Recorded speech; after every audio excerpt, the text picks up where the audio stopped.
Hello, everyone, and welcome in. It's Aaron St. Dennis, the FF Mad Scientist, and welcome back to the Mad Science Lab podcast.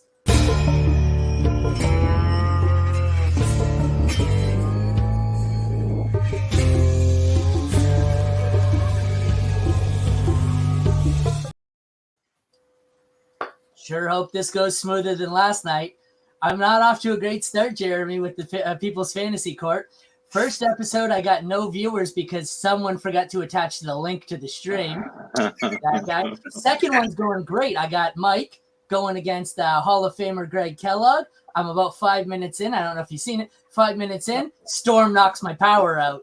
I'm sitting here watching on my phone, but the problem is we're on the League Winners StreamYard now. My phone still has my account, so I'm trying to log in on my phone in the meantime, but I need Tom to send me a confirmation code to get in, so I have to wait. Took me nearly 10 minutes to get back into the stream. I must have been doing a great job because I'm watching, and about 5 minutes later, I hear Greg say, "Please, Judge, could you present Exhibit B for me?" I think it took him 5 minutes to notice I wasn't even in the stream anymore. I think we lost him a few minutes ago. So, yep, a majority of episode 2 went on without me even in the courtroom. So, yeah, I was listening to the car and I was wondering. I was like, I haven't heard Aaron's voice for a while. What the hell's going on? And then it's like, I was like, oh, okay, that makes sense. All of a sudden, I'm sitting there and I forget what I went to do, and I was like, what the fuck? It just went dark. The whole house went dark. So. Took me a while. You ruled for me in episode 1, so you can do no wrong in my eyes, except for the fact that Pat Mahomes went for like 50 plus points last week. I know. MVS. Dennis is going to tweet us every time he does good. You know that, right? But too funny. So so we've had 2 solid episodes that I don't believe anyone in the world has actually seen. But great show. Tune in Wednesdays if you get a chance. We need a live jury. These points here are very detailed, specific. Yeah. Going to the thousands of decimals. The 100,000th place. Oh goodness! Yeah, Baker's got 5. What the hell? I don't know why that happened. And year to date, Baker's got 8 points. This thing's broken. I don't know what's going on. What the fuck happened? How dare you say Baker only got 8 points? He got 8.63384 points.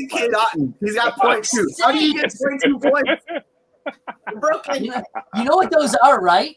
That was so we're gonna go graphic free today. Is what we're gonna do. Oh no, throw it up. Okay. No. You know what those are, right? I copied them over for the wrong article. Those are for started fantasy points. That's how you have decimals. So. Because I'm sitting there going, how the fuck do I'm like, I have decimal scoring, but I don't think I have that decimal scoring. What did I program in? 1.23475? Like, what did I use? Pi as my PPR value? Like, 3.146. Like, what the fuck is going on? So, this is going well. Okay, yes. I'm glad are they all like that? I wouldn't have it any other way, Aaron. I mean, for fuck's sakes. Entertainment values through the roof. That's all I can say. Look, if your podcast doesn't have the 10,000th place decimal point, come on, they're not. Are they even really fantasying? Come on. Okay, so I'm going to note that for the purposes of this podcast, I meant to do this, and these are the started points for each player.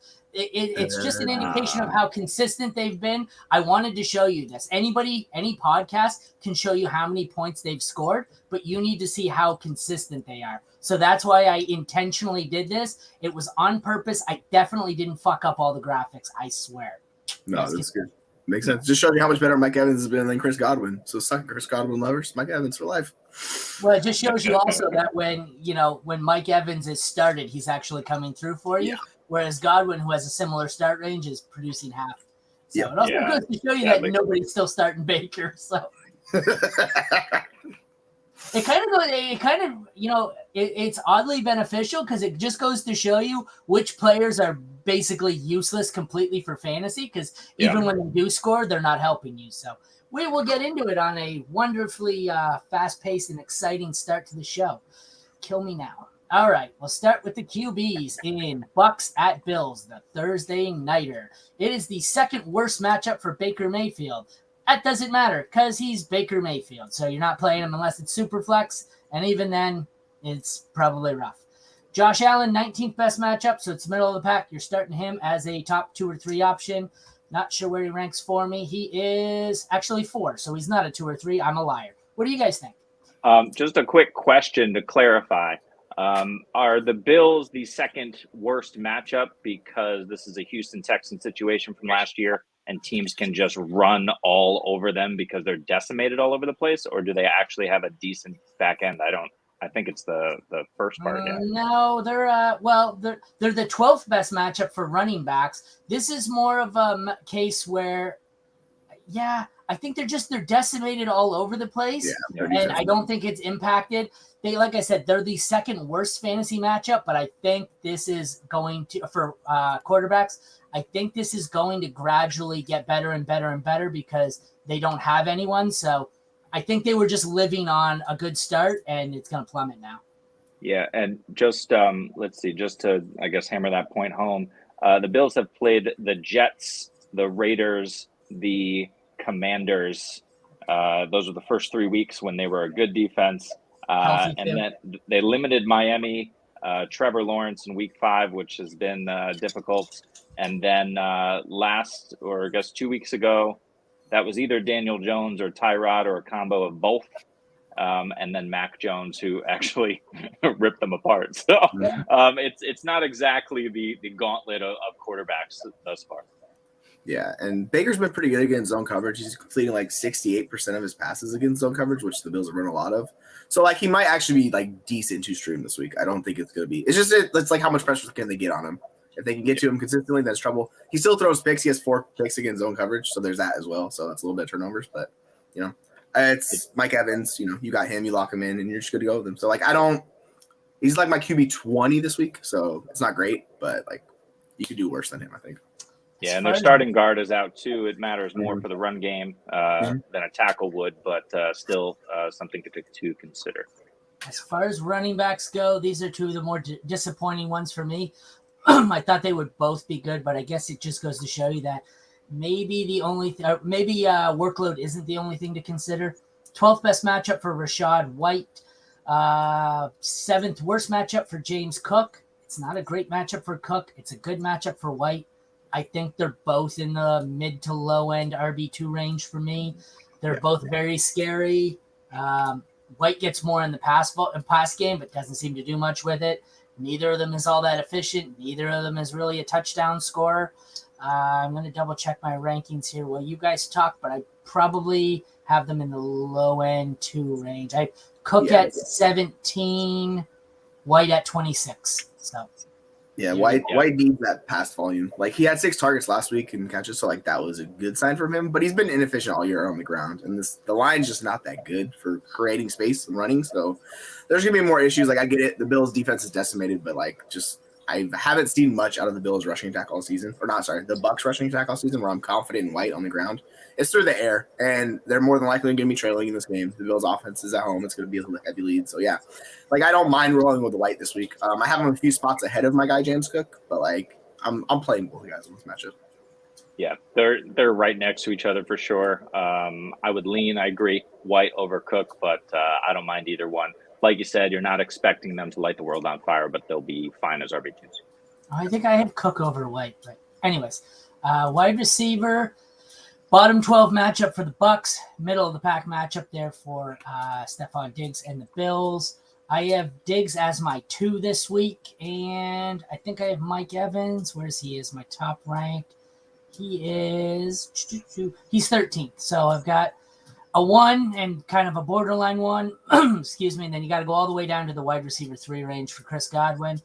Gabe Davis at 37. So you've got 2 pretty much must starts here and 2 kind of can starts. I think I'd rather start Godwin over Gabe, but what do you guys think? Yeah, same thing. Like Godwin's a bigger focal point of that offense. It's just I don't think he has a touchdown on the year. Like there's kind of some crazy stuff going on with Godwin this season, so he's due for a touchdown regression. But yeah, like I don't trust Gabe. It's just super hit or miss and depends on the game matchup. But yeah, you're rolling with those 2 studs. And then if you want to play Godwin, go for it. It's just I'm not as bullish as I was going into the season on Godwin. It just hasn't been great for him. He hasn't been a focal point of that offense like I've been. So, yeah, it's kind of just lowering his floor and ceiling a little bit this year. Yeah, 5.5 yards per target last week. 12 targets, just 6 receptions. Atlanta can lock them down, certainly. Buffalo, I don't think is going to be that difficult. But, yeah, I agree with you. It's Diggs, Evans, Godwin, and Gabe much lower. Aaron, we have a few questions from SC in the chat. So much for ripping through these matchups quickly. White. I'm playing White. Gotta go to work. Godwin or White? I'm going White. Agree. White. Yeah, I just trust him more. Otten is a guy I'm stashing, and I was about to get into him. I don't know if I want him for DFS just yet. It's got to be bottom of the barrel price, though, right? Like, I don't love it, but if you're stacked everywhere else, I don't hate it either. He's on the field for like 98% of offensive snaps. He's just not getting the targets yet. It's not going. But so that'll transition me into. Do we lose him? Nope. I think we lost him. All right. So since he's frozen, I'll say since Tre'Davious White's been out, the Bills have allowed 5 wide receivers to go over 60+ yards, like in matchups against them. So like expect Evans to be heavily involved. He's going to be like a guy, and he's going to see 10 targets again, and like he could have a monster game. So I wouldn't worry about Evans like at all in this matchup. Their defense is just shredded. So, and it's absurd against zone coverage. He's got 3.2 yards per target and a 30% like target share. Like Evans has been. Usually he's a man beater guy, but he's been great against zone. But do you want to talk about tight ends? And like we can go into just Otten. Otten actually came alive last week. 6 targets, 5 receptions, 43 yards. He's not lighting the world on fire, but that's what you like to see out of the tight end. If he catches a touchdown, he's a top 6 play for sure last week. So you absolutely can start him against Buffalo, who has nobody still. I think most teams would kind of try to run it down their throat as they've been doing the last few weeks. I mean, the Patriots certainly had Ramondre and Zeke both viable in that win last week, which is that was amazing, but also ridiculous that the Patriots pulled that off, right? And Mike Gesicki called the game-winning touchdown, right? So Cade Otton is viable. You can do anything you want against this Buffalo Bills defense right now, sadly. But I'm good. So to answer the question, I'm good with playing him in DFS, and you'll be loaded everywhere else. I will say, they have, the thing with the Bills defense against tight ends, they haven't had a guy go with double-digit points all year against them. So, it's been risky with them. And then that's been they've still been pretty good against them. Even though Gesicki caught that touchdown, nobody got double digits in that matchup. So, it's he's a fine dart throw is the way I kind of look at Otten. He's in my tight end 23 range where I have no confidence in that. But I could do that. And then on the flip side, Kincaid, he saw what we wanted to see where he's becoming the guy in that offense because Gabe Davis isn't really him. We know this now. So, they're using Kincaid, and it was a lot of check down stuff. But, the fact he was running the route, seeing the targets without Dawson Knox, he's a top 8 tight end moving forward for me. I'm ranking him above Kyle Pitts rest of the season and just going with it. So that's where I'm at with Kincaid. I'm just forget you, Kyle Pitts. I ain't doing this anymore with you.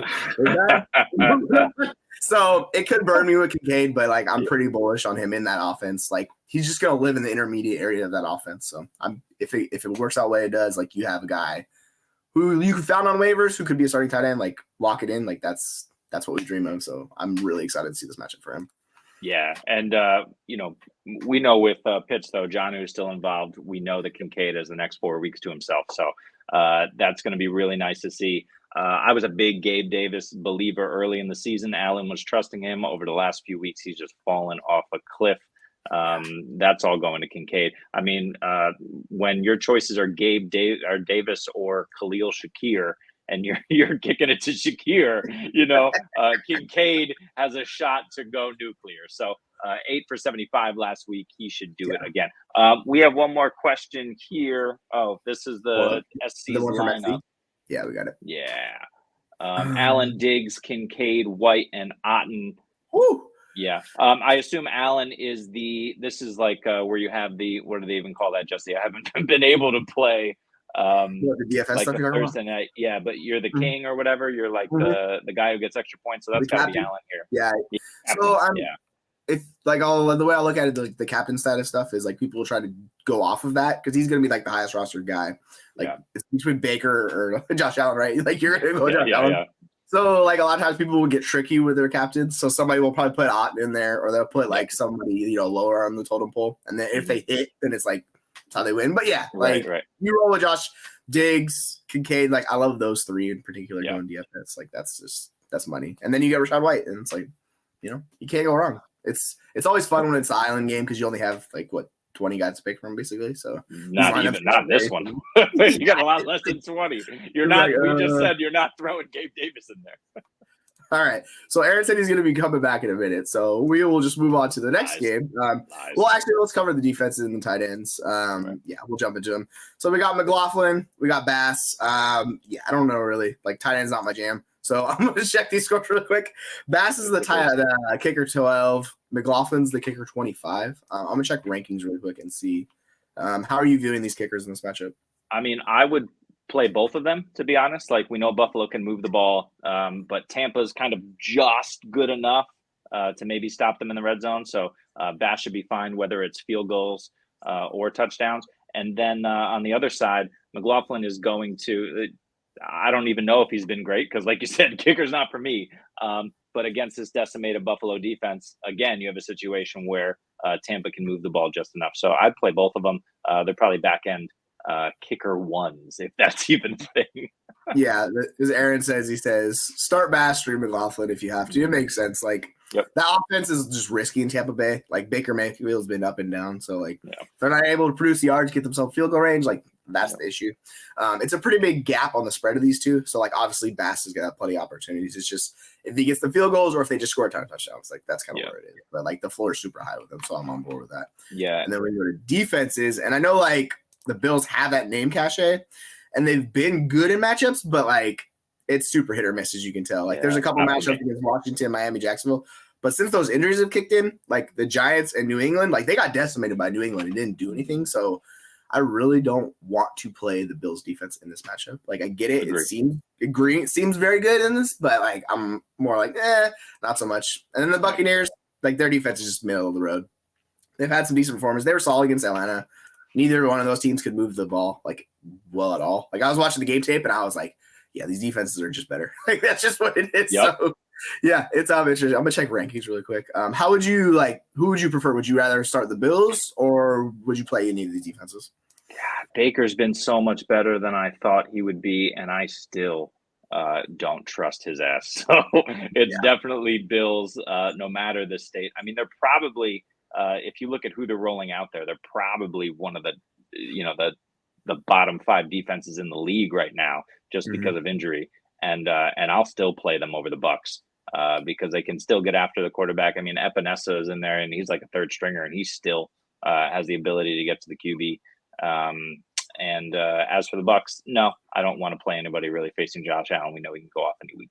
Yeah, my whole thought process is you could definitely play Buffalo's defense, but I'm just lowering the floor with them, moving forward, just how decimated they are. So they're not an auto lock in play, where you're oh yeah, I'm playing the Bills defense this week. Right. There's other defenses we'll talk about. We can target. Hey, there he is. Is he back? But I'll drop him and pick up someone better like Atlanta this week. Aaron, welcome back, my friend. I think that storm surge fried my computer or something. I had this. I forget what I was doing. Oh, I was recording something earlier. And it shorted out once. I don't know why my computer just starts shorting out. So I may have a serious problem, but I'm going to have to start loading things up. We also have 30 to 40 minutes left, and we've only done one game. So all right, let's move. Let's move on in here, and we're going to have to fire through these because of the technical issues. Cool. Let's remove that. I'm not having a good week here as far as the show is concerned. It's not been great. All right. So. All right. You guys want to start off talking about Herbert and Fields while I try to get everything loaded back up? Yeah, I mean, go ahead. Herbert should dominate against Chicago. I have no issue there. He's been a suspect. I'm not sure who it was, Jesse, if it was you or if it was Tom. Someone at the League Winners was putting kind of tape together and mentioning that Herbert looks a lot like a one-read QB at the, and that one read is Keenan Allen, right? But as it should be when you look at the rest of this roster. Still, it's the Chicago Bears. I'm not scared. They put it to the dumpster fire of the Las Vegas Raiders last week. That's an anomaly, man. Fire up Herbert. I'm sure he's a top 8 option at worst this week. What do you think about Herbert? Yeah, Herbert's dead. You just have to bet on the talent in the situation. Like Tom was right. Like he just does not look the same. Like I don't know what's going on with that offense, and they're figuring it out. So like I'm not as high as I was on him going to the year. You still trust some of the offense, like they're gonna score points on that. On the flip side, if you really want to roll the dice this week, you go target Tyson Bagent because the Chargers matchup is a good matchup, but yeah, it's risky as hell. So like it's basically deep super flex leagues, the only leagues I would consider playing Bagent matchup. No matter even if you play the Chargers, like I just we're gonna sit back and just watch this go. If you're desperate, like sure you can do it, but I don't want to do it. You can't be that desperate. I mean, look, Bagent was fine last week, but he played a terrible team. And now there's NFL tape on the man, right? So, you know what they're doing with him in real game situations. Maybe he gets by with another decent game this week, but sooner rather than later, they're going to eat him alive. So I'm not risking it this week. Yeah. Running backs, 5th best matchup for the Bears, 7th best for the Chargers. Both these teams kind of scare me. I don't know if I want to trust Deonta Foreman to score that much again. Don't know if Roshan's back. The Chargers, Eckler is a weekly must start, but hasn't looked so lately. They seem to be doing some load management here. You got to start Eckler still, and I don't know what you do with the Bears. I probably can flex Roshan or Foreman, but I have zero confidence in either of them. What do you guys think? Yeah, same thing. Well, there's no. Oh, you go ahead. I was just going to say there's no buys this week, right? So I'm not looking to squeeze a Bears RB into my lineup. The only way I would do it is if Roshan is ruled out, which is possible. But if Roshan plays, I want nothing to do with it. It's Austin Eckler way ahead of those guys. And if Roshan plays, I'm playing Kelly over the two. So the weird thing about Kelly is like you need a touchdown, and he got one last week. That's how he got the big touchdown run, right? And that kind of killed Eckler. So Eckler is just it's weird what's going on with the Chargers. But you got to start him. He's too good of talent. Like his usage and all that stuff's great. And then on the flip side, whichever of the Bears running back you want to play, go for it. But like the floor is lower with both of them. I would flex either Foreman if you trust him to ground and pound and win, or if you think they're going to struggle, go Roshan. But like I'm coming off that back-to-back week concussion. I'm just curious. I don't really want to touch Roshan until let's see how it works out for him. Yeah, but if he's playing. If he's playing in this game, he's likely to get more of the passing work than Foreman. So I'd probably fire him up over Deonta. All right. Receivers, middle of the pack matchup for the Chargers, 8th worst matchup for the Bears. I'm starting Keenan Allen as a mid to high end wide receiver 1. Palmer, I guess you can flex. Quentin Johnston's a stash at best. DJ Moore's a low end 1, high end 2 for me, and I'm starting nobody else on the Bears receiving core. You guys? Yeah. Right there with you. So Keenan Allen struggled a little bit since Mike Williams has been off the team with the injury, so it's not been as promising as we hoped it has been. But like you started him, he's a wide receiver 1 moving forward the rest of the season. Same thing with DJ Moore. He's like a little bit lower. So because he's playing with Bagent, I'm not 100% convinced this is going to work out. So I drop into like the mid-range wide receiver 2. But you're playing him, and then you take Palmer's been by far the better wide receiver for the Chargers. So Palmer's a solid flex play for me, and then no other wide receiver for Chicago. I'm not touching that. Yeah, you can't trust Quentin Johnston. He may blow up. He may have a Jameson Williams line of like 1 catch for 45 yards and a touchdown, but you just can't trust it. Otherwise, I'm in lockstep with you guys. 14th best matchup for the Chargers tight end, 19th for the Bears tight ends.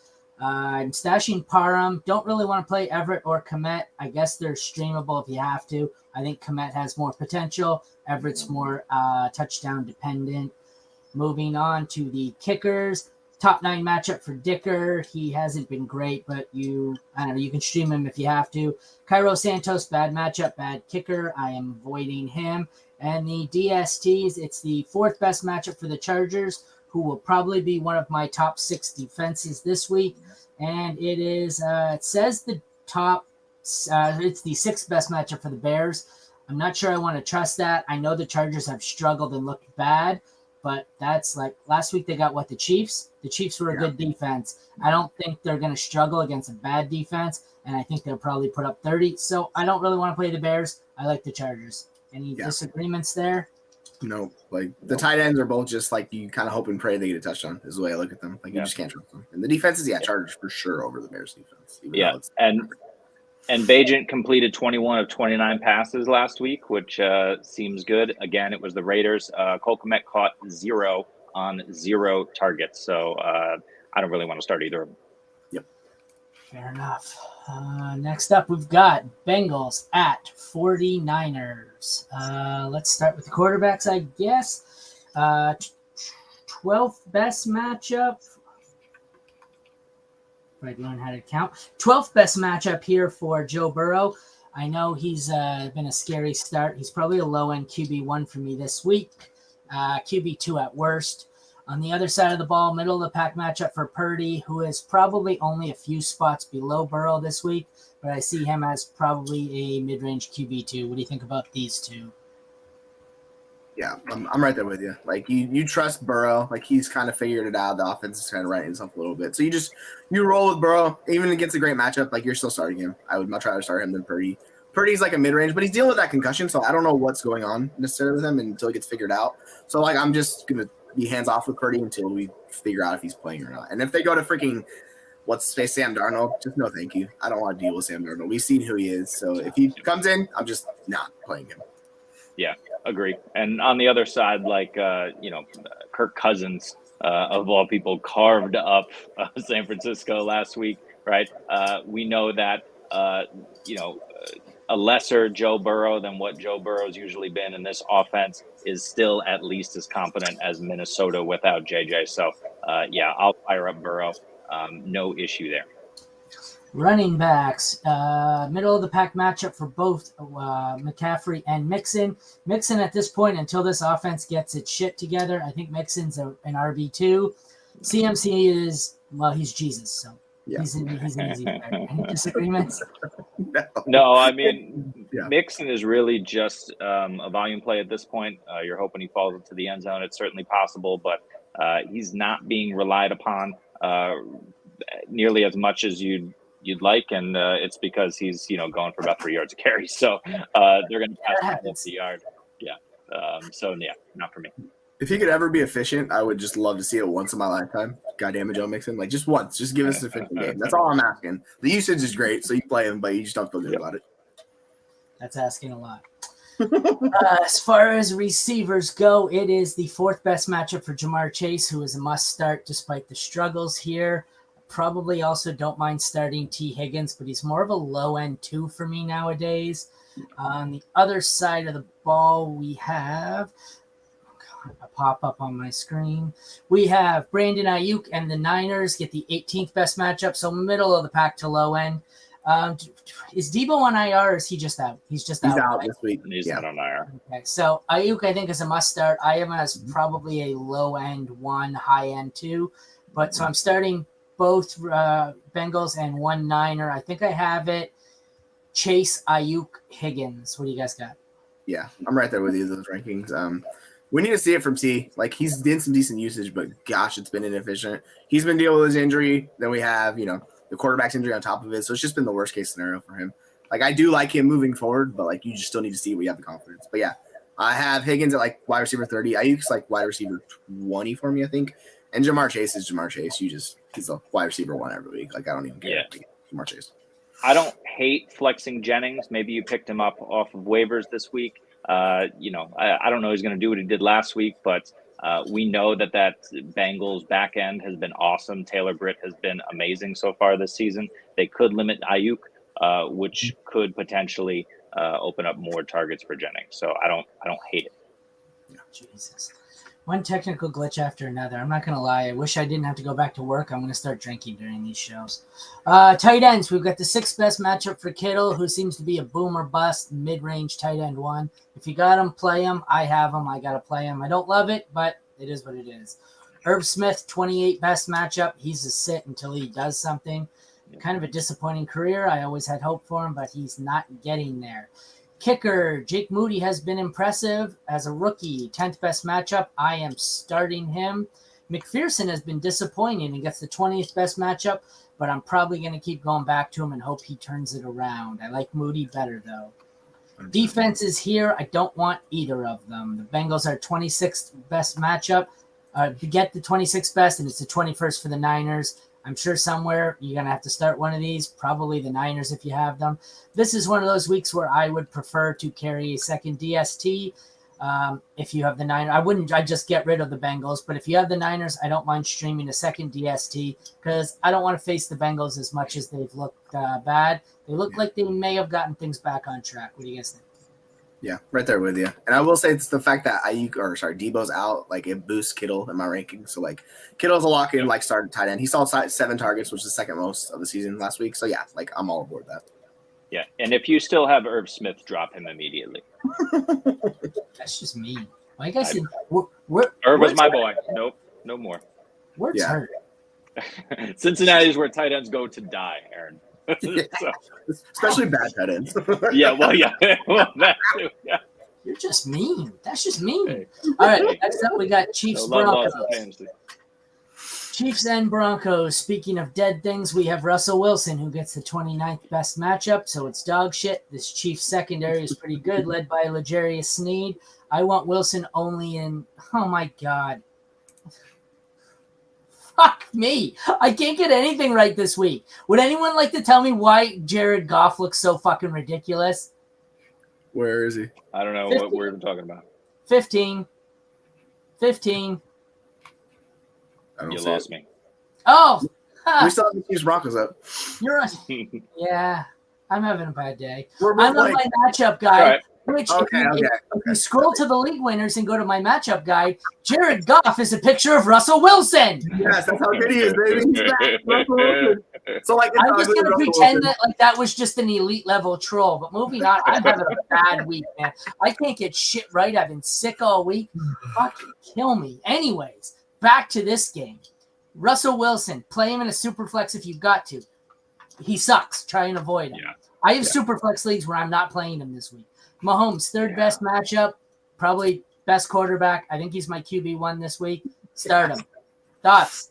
Yeah. I only have Hurts above Mahomes this week. But yeah, like Mahomes, he's the top 4 every week moving forward. Like, I don't even care. I know we had the discussion other than the fantasy court, but yeah, Team Mahomes, right? And then Russell Wilson, it's ugly, but he finds ways to put up fantasy points. So he's my QB20, but I got to start him in one league, and I don't feel great about it. And I'm like, you know what? Let's just go, Russell. He's dead, so he can't die, but he's still playing. So what is dead can never die. He is gonna do terribly this week. But if you got to start him, start him. Yeah. Moving on to the running backs, best matchup for Isaiah Pacheco, who I am strangely high on lately. Yeah. I like him. He is I think he's a low-end RB1 for me. Javonte Williams, it is a kind of a scary matchup, 5th worst. Javonte looked good last week. He looks like he's got the job back. He's almost back to full health. I expect Javonte to really pick it up in the second half. He's probably still only a low-end RB2 this week for me. So what do you guys think? Yeah, Javonte just worries me a little bit because McLaughlin's just going to – if they're down by a lot and, like, they could be in this game – he kind of cuts into his passing game usage, so that just worries me. So Javonte's a lot lower. He's like a low-end RB2 for me this week. But, yeah, Pacheco you, like, ride with because it could be a boom game for Pacheco. So he's my RB8, and I am all aboard the Pacheco train. Like, oh, yeah. Choo-choo. Sorry. All right, moving on to wide receiver. Middle of the pack matchup for the Chiefs, who seem to have had Rashee Rice emerge as an RB wide receiver 1. I don't mind playing him as my, somewhere in a low 2, more likely a 3. I don't really want anything else on that receiving core there. They all suck. The Broncos, 7. Sorry, I'm just frustrated. I'm not mincing words anymore. I'm just going to speak the truth. 8th worst matchup for the Broncos. This team also sucks. I don't mind starting Sutton as probably a 3 for me.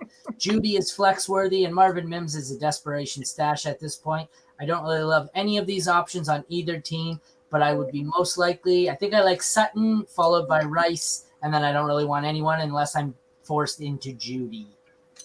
Thoughts? Yeah. That's basically what it is. Yeah, I mean, the only thing I'll say is that, Patrick Surtain is out there roaming around the Broncos defensive backfield. He's by far been their best player, and they have been able to limit opposing wide receiver 1. So whether that's going to be Rashee and what they can do to mitigate that, who knows? But he's a bit riskier than he'll be. If you want to buy Rashee, you can probably still do it after this week. Yeah, that's the one thing in their defense is Surtain's like a lockdown corner. He's good, Yeah. and he's going to give Rice problems. But I still have him above Sutton in my rankings, but they're basically back-to-back where they're like low-end wide receiver threes in this matchup. And you just, Sneak crush. But I'm not playing Judy. Like, I'm just not doing it. And I just don't want it. I have a team where I have Wilson stacked with Sutton and Judy, but I have other good options. I've been playing Sutton over Judy weekly. Yeah, 100%. All right. Fourth best matchup for Travis Kelce. He's Travis Kelce, enough said. Middle of the pack matchup for the Broncos. All their tight ends suck. Mm-hmm. Avoid them all. I think Dulcich is on IR and Troutman is, I don't know. The Trout God sucks. Butker's been the best kicker in the league this year. Seventh best matchup. He is a must start. Will Lutz has not been great. Second worst matchup. He is a must avoid. Chiefs defense, ninth best matchup. I will play the shit out of them. They are probably top 4 for me. Whereas the Broncos get the sixth worst matchup, and they are a must avoid because they look like they couldn't stop a high school team. Any objections there, gentlemen? No, it just. I think on Sleeper they're projected for twice as many points as the Broncos defense. So yeah, that should tell you all you need to know. That's a conservative estimate. Basically, we said you can probably play Sutton and no one else on the Broncos. That's fair. That's fair. I believe I have a super flex league where I've started a position player over Russell Wilson. But all right, we got 4 games in 20 minutes, so let's go. Go, baby. All right. Saints Broncos. Saints Colts. Starting at quarterback, middle of the pack matchup for Carr, who is a middle of the pack quarterback. He's a super flex option. I don't love him. Well, I don't love him. I do hate him. He sucks. I'm a Saints fan. He sucks. Gardner Minshew, 7th worst matchup. I don't like starting him either, although the Saints defense didn't look great last week. Minshew is either going to put you up 30 or he's going to put up 3. I lean on the 3 side because I don't think he's going to have another 2 rushing touchdowns. I think these 2 are low-end QB2s and are only super flex or desperation starts. It's weird. Carr seems like he's the floor play, and Minshew's the just, I don't fucking know what's going to happen play. 30 points or -2. Like, I literally don't know what Minshew's going to do in this game. I just don't really want to play him. Yeah, but I'll start Carr. Still not afraid of the Colts secondary. They had a good game, and they still gave up 38 or 30. I don't even know if they won or not last week. 38 or 39 points to P.J. Walker and company. So you can start Carr and feel confident that he's going to be back in quarterback 1. Oh, I'm not afraid of the Colts secondary. I'm afraid of fucking Captain Guyliner over there. I don't want him in my fucking lineup. Yeah. Wait, who are we talking about? Captain Guyliner, fucking Derek Carr and his eyeliner, fucking whatever it is. Yeah. Fucking Pirates of the Caribbean. Sean Payton. Whatever. Taysom Hill, 20 snaps behind center this weekend. Taysom Hill's the best quarterback on the roster. Anyway, moving on. Running backs. 6th best matchup for Alvin Kamara. He is a must start this week. I don't know, Jamal Williams is back. He didn't do shit. Yeah. He's probably someone I'm holding just in case he gets some more touchdowns. Kendre Miller's probably a drop at this point unless it's deep dynasty league.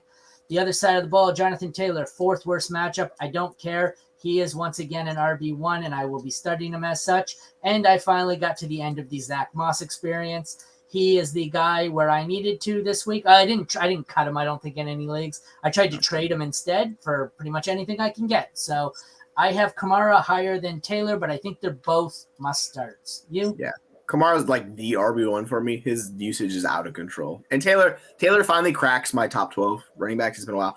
Like, Moss still saw 20 touches last week. So, like, yep, you can the thing is, it's just a terrible defense to go against for Moss. Like, this is this is the problem.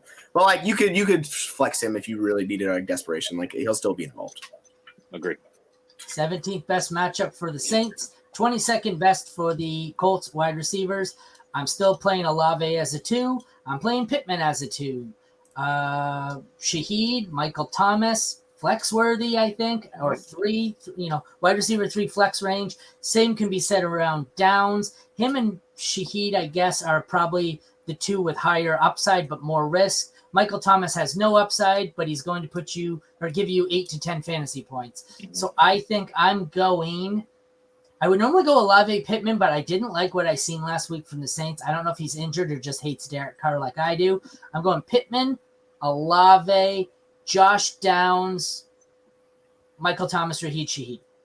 Yeah, like, I'm going to flip Pittman or Olave over Pittman just because I think it's gonna work out a little bit better for him. But yeah, they're low end wide receiver 2s for me this week, and then Downs, like you see his usage with Minshew, like he's going to hit him in the slot a ton, and it's gonna work out. And then Michael Thomas is the 10 points a week guy. I think that's just what you get.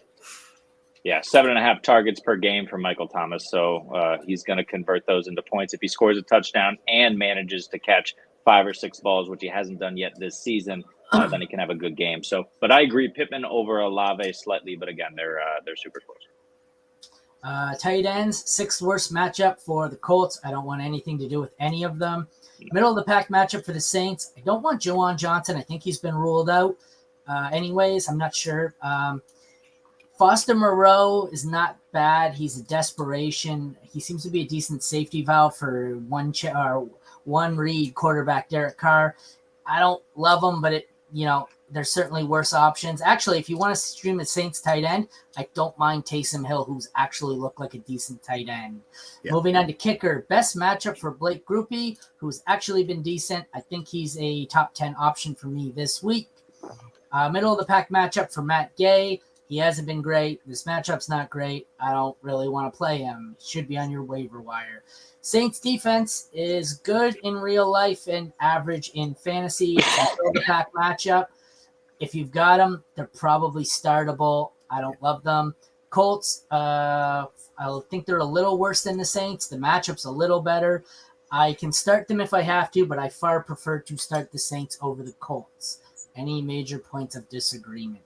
No, we got a comment from SC. Yeah. But yeah, if I'm going tight end streamer, I'm just gonna let Taysom Hill go until he kills me. Like he's been involved in usage, so like you can definitely do worse than Taysom Hill this week. The only problem is Juwan not ruled out yet, and he had a limited session on Wednesday, which is usually the rest day. So just keep an eye on that. Yeah, if he comes back, then not so much Taysom Hill. Yeah. For me, it's Pittman. I just trust him more on this offense. Like the weird thing with like Kamara, like Olave's target share has dropped down dramatically. So like in that case, I'm just gonna roll with Pittman over Olave the rest of the season. Yeah, I mean, I hate to say it, but I agree. And the problem is Gardner Minshew too, right? Like it's not like Carr is a world beater, but Minshew is not Derek Carr. So it's a tough one for me, but I am giving the edge to Pittman. And I was really expecting more from Olave this year. Me too. Pittman. I think Olave looks hurt, and I think Derek Carr looks like shit, and Olave's just punched out. Next up, Patriots, Dolphins. This one should be fun. Yeah. Dolphins, 6th worst matchup for Tua. I don't care. You play him every week as a middle of the pack QB1. He seems to really beat the living crap out of bad teams, and I realize the Patriots, for the most part, are a good defense, but they are a bad team. So I like Tua. Mac Jones is the 5th best matchup. I don't particularly care. He's a flex option for me. He's too inconsistent. There's no real upside. So Tua's probably top 5 or 6 for me. Mac Jones somewhere down in the 18 range. What do you guys think? Yeah, you can stream Mac in this matchup. I know it sounds gross, but like the way they went about their offense last week, if they continue that, like he's going to be reliable. You were referring to super flex or 1 QB for you can stream super flex. Just clarifying. Yeah. If you're desperate, and you have no one else, then like on the waiver wire, I would be okay playing Mac Jones in this matchup. I just don't trust Miami's defense passing wise, man. They've been getting shredded. So yeah, I'll go with that, and it could burn me, but. Like what I saw last week was enough to move forward where I'm like, okay, their offense is okay. It's not dead. Yeah. I mean, I'm a Pats fan and I want nothing to do with Mac Jones. I think I have 1 or 2 dynasty shares. And after that Bills game, we know the Bills are decimated. I'm just trying to move him for whatever. I might take an early second at this point. But on the other side of Tua, look, we know that the Patriots and Bill Belichick kind of scheme up against your best player. That best player may not be Tyreek Hill. Whatever Tua said in a press conference, maybe it's just the fact that he's young and inexperienced with these sorts of things. But he said some weird stuff about Tyreek Hill maybe not being available now and in the near future. So, I'm just going to monitor the hell out of that. And if Tyreek isn't on the field and we're talking about limiting Jalen Waddle for Bill Belichick, it could be a rough day for Tua. That's true. Yeah. Running backs, 14th best matchup for the Dolphins, 15th best for the Patriots.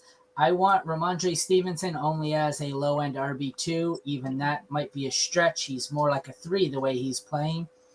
The Dolphins are confusing for me. Raheem Mostert should be an automatic start. I'm not sure Raheem Mostert plays this week. Jeff Wilson is not someone I wanted to start, but Jeff Wilson might actually play this week. I don't know what I want to do with these Dolphins. If Mostert is healthy, I play him, but I'm worried he might be a decoy and Jeff Wilson could get more run. I'm also worried Mostert could be full go and Wilson could just be a decoy, and I don't know how to read this. Both injuries scare me. This is a scary backfield considering how productive it's been. What do you guys think? Right. Well, there's go ahead. I was just going to say, there's no way Mike McDaniels is going to tip his hand here to Bill Belichick. That's for sure, right? But yeah, if Mostert's on the shelf, it's definitely dicey. I mean, Salvon Ahmed got some run last week as well, 37% of the snaps. So you just don't know what to expect here. Wilson was used kind of sparingly, as you can see by the fantasy points or whatever that number is that he totaled last week. But yeah, on the other side of the ball, all right, Stevenson only had 15 touches last week. Elliott's getting the goal line work. It's just ugly all around. If Mostert's out, I don't know if I really want to play everyone with 0 buys this week. Yeah, if Mostert's out, then Stevenson's going to be my highest ranked running back in this matchup. Yeah. Like, that's where it's at. It's just, he's going to get checked downs. He'll be okay. It's just the ceiling doesn't seem like it's there, though. Sad. That's another sad one. Mm-hmm. 9th best matchup for the Patriots wide receivers. And one sec. It is the 20th best matchup for the Dolphins. Tyreek Hill is a must start if he plays, obviously. Jalen Waddle has solidified himself as basically a mid-range wide receiver 2 with some upside. You play him. If he's out, if Hill's out, Braxton Berrios has some flex appeal.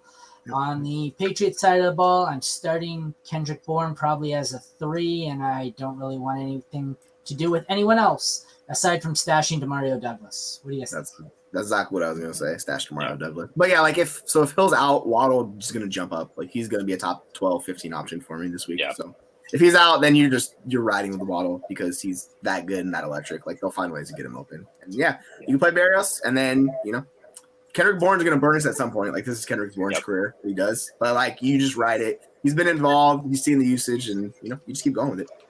Yeah, weeks 2 through 5 for Bourne. He didn't get more than 8.6 PPR fantasy points. He wasn't better than that wide receiver 52. In the other 3 weeks, that's 1, 6, and 7. He was wide receiver 5, wide receiver 10, wide receiver 15. You just don't know what you're getting, right? So I'm gonna kind of wait and see here. And even though the Dolphins suck, so do the Patriots. So I don't trust it. Tight end, the Hunter Henry train seems to have derailed. He's a desperation at this point. Want nothing to do with him. Durham Smythe, I want even less to do with, so sit both tight ends. Kicker, best matchup for Sanders, who has been good for the Dolphins. I'm starting him as a top 10 option. Chad Ryland has been middle of the pack. The matchup's middle of the pack. You can probably find better streamers out there. DSTs, it is a 3rd best matchup for the Dolphins. I like them. Patriots can't score worth crap. Not a huge believer in the Dolphins defense. Still starting them as a top 10 option. And I want nothing to do with the Patriots. It's a terrible matchup. The Dolphins could put up 70. I don't think they will, but at any point, I want nothing to do with facing the Dolphins with my DST. Any disagreements? I'll just say if Tyreek and Mostert are out, that could be really interesting for the Patriots defense. So I wouldn't hate it in that case. Otherwise, yeah, I'll stay away. I still don't know if I want to start him. Fair. The downside is they could just be on the field nonstop, and that one's in Miami, right?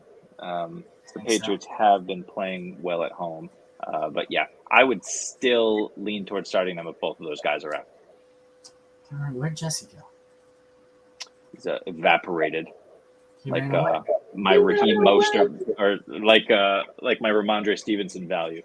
Fair enough. It's right there with the Najee Harris value. Anyways, moving on. We got Falcons and Titans. We got about 9 minutes to wrap up too, so let's get it in here. Quarterbacks, they both suck. Desmond Ridder, 11th worst matchup. I want nothing to do with him. Even in Superflex, he's a desperation for me. On the other side of the ball at the Titans, word is it's Will Levis this week. Whether it's Will Levis, whether it's Malik Willis, it's a middle of the pack matchup. I don't want either young quarterback for the Titans. So somehow Desmond Ritter's the best of the 3 quarterbacks in this one, as if that's not the scariest thing I've ever seen. Yeah, Yes. let's talk about this instead. Yes, 100%. Trade DK for Ayuk. Yes, do it. Yeah. Do it. Yep. You want Yes. Ayuk. Wait, you're getting especially Ayuk, if you right? don't- He's Yeah, getting they're- Ayuk? Yeah. yeah. Take For Ayuk. Ayuk, yeah. Ayuk. Easily. I would. Okay, well, let's just move on to running back since nobody wants Yes. anything. Please.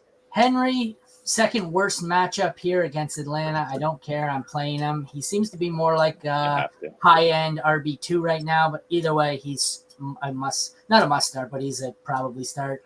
Bijan is scary. He's getting all the, well, he's producing, but he's not producing what we thought he would be.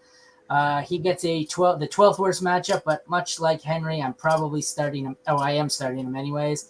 I expect more like a low-end RB1 output, but that's just because, he's not getting the workload and this offense sucks. Thoughts? Yeah, the floor is just always lower with Derrick Henry. He's like game script dependent. If they get like trailed behind, which likely is not going to happen because they're playing the Falcons, but if they fall behind by a lot, it becomes Spears time. So like just keep that in mind. So I'm always gonna have Bijan above Henry. Like that's just what it is. Do we have any word about what happened with Bijan last week, or is it still just speculation? Headaches. Just migraines and stuff. Yeah, like I don't know. Yeah, listen, I'm firing him up. I mean, I know Tennessee is really difficult against the run, but they're super easy against the pass. So Bijan can still see his usual load of about 6 targets. I'll definitely start him as a high-end RB2 at worst this week. Wide receivers, we have the 8th best matchup for the Falcons. I'm starting London as a low 2, high 3. I don't want any other Falcons receiver. 6th worst matchup for the Titans. I can use D-Hop as a risky 3 if you got him. He seems to be boom or bust. Looks great, looks terrible. And I don't really want anyone else. I think Treylon Burks is still out. Is that what the deal is? But both options we have here look like London and Hopkins look like they're probably just wide receiver 3s, but I can start them both. Thoughts? Yeah, London's a much better option. Like he's about 20 spots ahead of Hopkins for me this week. Like he's been involved in that offense. He's basically seen at least 7 targets each week since week 1, and he's been the focal point. Like when I broke down the game, I saw that like it was definitely Drake London is a very big part of that offense. Yeah, I don't really want to play any other like pass catching option like in this game. Like besides that, like just no thank you. If Levis gets the majority of these snaps at quarterback, I'll be surprised this week. So I certainly don't want anything to do with D-Hop. He could turn in a wide receiver 3 performance, sure. He could find the end zone, sure. But no, I'm staying away. And like you said, London, well over him. Yeah, I have more confidence in Hopkins with Levis than I do Willis, at least. So like there's that aspect. But like it's just a small amount. Like that's all it is. Yeah. 7th worst matchup for the Falcons tight ends. I don't care. I'm starting Kyle Pitts. He's looked better lately. He's probably top 7 or 8 for me, right around mid-range tight end 1. 9th best matchup for the Titans. Okonkwo's a risky start. I had high hopes for him. He's just not getting the volume or the production. He's a desperation start at best. There's probably better options. I'd hold on to him for Dynasty, though. Kickers. We have Younghoe Koo, 2nd best matchup. He hasn't been great, but I think you've got to just stream him in this one and hope he turns it around or cut bait soon. Middle of the pack matchup for Nick Folk. Hasn't been good. Not a great matchup, just mediocre.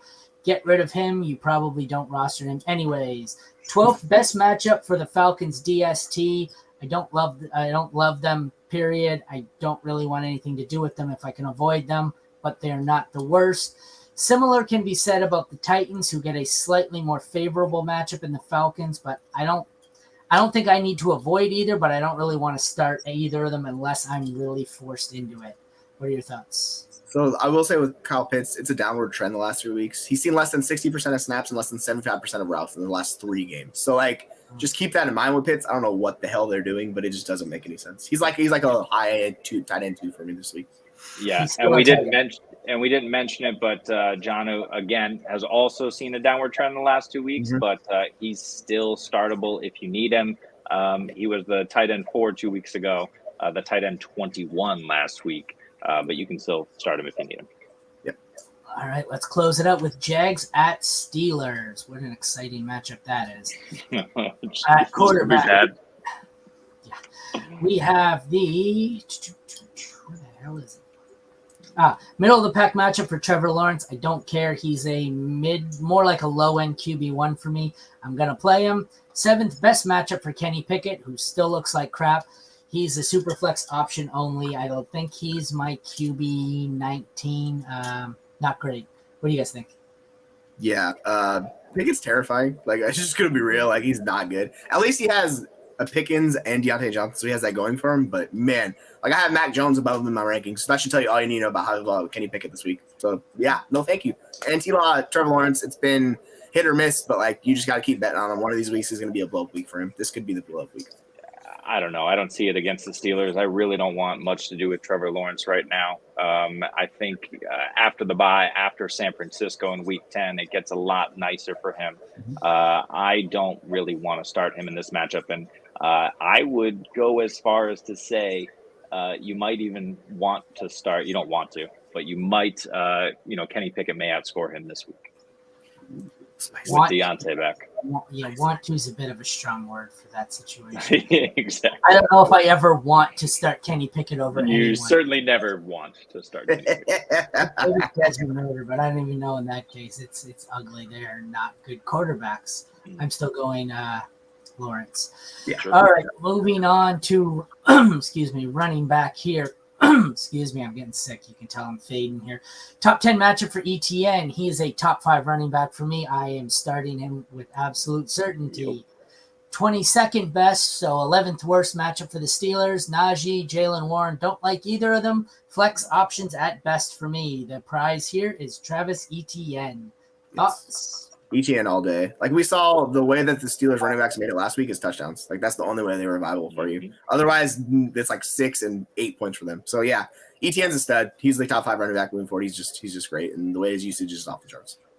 Yeah, and we know the Steelers' offense can move the ball with Deontay back, so it's possible those running backs can fall into the end zone weekly against the meh Jaguars D. I don't mind it if you have to, but yeah, ETN is the stud here.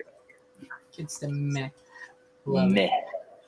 All right, we have the Steelers, who are the 10th best matchup. I don't mind Deontay or Pickens as a wide receiver 2. I think Deontay is on the low end, closer to a 3. Pickens has actually been a mid to high end wide receiver 2 for me, and I don't mind him. I'm starting to buy back in after jumping ship. 2nd best matchup for the Jags receivers here. I love me some Christian Kirk. I like to start Ralvin Kidley as the wide receiver 3 he is. What are your thoughts? I think I'd go Kirk, Pickens, Deontay, Kidley. I'm flipping Deontay and Kidley. Like, so Ridley's going to be above Deontay. It's just he's inefficient. It's always what it's been. So yeah, I'm higher on Pickens than I am Deontay Johnson, which I thought I would never say in my life, but that's where I'm at with this offense right now. And yeah, Christian Kirk, like, they're scheming the way they're using Ridley is they're scheming him up touches to get Kirk open, basically how it works. So yeah, Kirk's the wide receiver you want on these 4. Yeah, and that's really sad, especially since he's out there running the routes and he's been seeing the looks in most of the games, but Ridley is just not getting it done. There's no more excuses now. If he can't put it together this week, it's already panic time, but it doesn't get a whole lot better after the bye with San Francisco. So, this offense needs to kind of do some soul searching during their bye week next week and figure out how they want to, win games moving forward. They should probably use their best players. You could say that about both offenses. That's true. Let's close this out. 2nd best matchup for the Steelers tight ends. I do not mind starting Freiermuth if he's healthy and in the game. He's probably a low-end 1 for me. It's a little risky. Bad matchup for Evan Ingram, but I do not care. I'm going to play him anyways. 4th worst matchup, but he's been a medium to high-end, high-range tight end 1. I'm starting him every week. What the hell was that? Real quick on Fry. I don't know what that was. Jesse's been eating. Someone clogged the toilet? Real quick on Freiermuth, he's on IR. So you're looking at Darnell Washington or isn't someone he off IR? No, he just went on 5 days he's ago. Back Freiermuth on on IR IR. for like 3 weeks. Fuck. Yeah. I didn't know that. So That was my dog. yeah. And that's the big problem, but that's also why I like Deontay because he's going to take over that role over the middle. Yeah. That's very disappointing to me. Anyways. Quick question from SC. I'll answer this one. I said the other day that I would sell Ridley for Rashee Rice at this point. Yes. So I don't love that. I was huge on Ridley in the offseason, but that's a deal I think you can get done, especially if Ridley looks decent and Rashi goes down this week, against Surtain. But I don't hate that deal. Now, if I'm trading Rashi Rice, it's for Devon Aching. Moving on. All right, so at the kicker, we've got Brandon McManus, 11th worst matchup, hasn't been great. I am sitting him. Boswell is on here somewhere. You would think. Oh, there it is. 4th worst matchup. He hasn't been great either. The Steelers don't kick a whole lot. I want to sit both kickers in this matchup. As far as the DST goes, middle of the pack matchup for both. Neither is a great option. Neither is a terrible option. I think I would go Jags over Steelers. I wanted to say Steelers. I like their defense better, but I like the Jags offense better. So I would go Jags over Steelers. What are your thoughts? Me too. I'm going to play the Jags defense over the Steelers. And Ingram's like a locked in tight end one. He's just solid. You know what you're getting out of him. I'm not even considering playing a Steelers tight end. Like, just hell no. I don't want Connor Hayward or any of that freaking blocking 6th offensive lineman they got Darnell Washington. No, thank you. Yep. Yeah. And Ingram, just looking at it, has been dominating every week. He's the worst he's been is tight end 7, with the exception of a weird week 5 in Buffalo where he's tight end 20. Tight end 5, 6, 7, 7, 7, and 12 last week. So he's a tight end 1. He's locked in, like you said. All right. Well, that concludes a total clusterfuck of a show with technical difficulties, graphical difficulties, my computer dying, everything. Just a great show. That's a real indicator of what Week 8 is going to look like. So good job, us. This concludes our NFL Week 8 AFC home game shit show fantasy football preview. Gotta be fun. For Aaron, Jesse, and Jeremy, I can't even talk. Sorry, I'm choking on my throat's gone. Thank you for tuning into the Mad Science Lab podcast. Check back in tomorrow at noon or 12:30, where we will stumble through yet another show. This time it will be the NFC side of this wonderful Week 8 shit show. Take care, everyone. Have a great day.